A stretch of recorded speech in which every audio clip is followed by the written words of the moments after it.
তার মধ্যে এই শিক্ষক নির্যাতনের পাশাপাশি আরেকটি মামলা তাদের আসামি করা হচ্ছে। আমরা আজকে কি আকাঙ্ক্ষা নিয়ে মানুষ নেমেছিল, ছাত্ররা নেমেছিল এই স্বৈরাচারী দুঃশাসনের বিরুদ্ধে। আমরা চেয়েছিলাম, ছাত্ররা চেয়েছিল যে দুঃশাসন আছে, যে গণতন্ত্রহীনতা আছে, আমাদের যে রাষ্ট্রীয় প্রতিষ্ঠানগুলো, গণতান্ত্রিক প্রতিষ্ঠানগুলো ধ্বংস করে দেওয়া হয়েছে, আমাদের প্রশাসনকে ধ্বংস করে দেওয়া হয়েছে, শিক্ষা ব্যবস্থাকে ধ্বংস করে দেওয়া হয়েছে।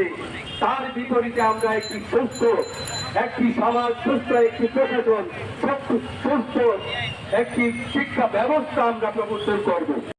তিনি দুর্নীতি সহ দলীয়করণের কোনো কাজে যুক্ত থাকেন, তার বিচার আমরা দাবি করি। কিন্তু শিক্ষার্থীরা গিয়ে শিক্ষককে হেনস্থা করে তাকে পদত্যাগ করাতে হবে, এই ধরনের সংস্কৃতি, এই ধরনের ঘটনা আমরা বাংলাদেশে মেনে নিতে পারি না। সেই পিতার সমান, মাতার সমান শিক্ষককে আমি কারো কলারে ধরে, আমি কারো শাড়িতে ধরে তাকে পদত্যাগ করাবো, জোর করে পদত্যাগ করাবো, সেই অধিকারও আমার যেমন নাই, সেই নৈতিকতাও আমার আসলে নাই। যারা এটি করছেন আমরা বিশ্বাস করি, আমার যেটি মনে হচ্ছে শুধুমাত্র শিক্ষার্থীদের মধ্য দিয়ে এই কাজটি করা সম্ভব নয়।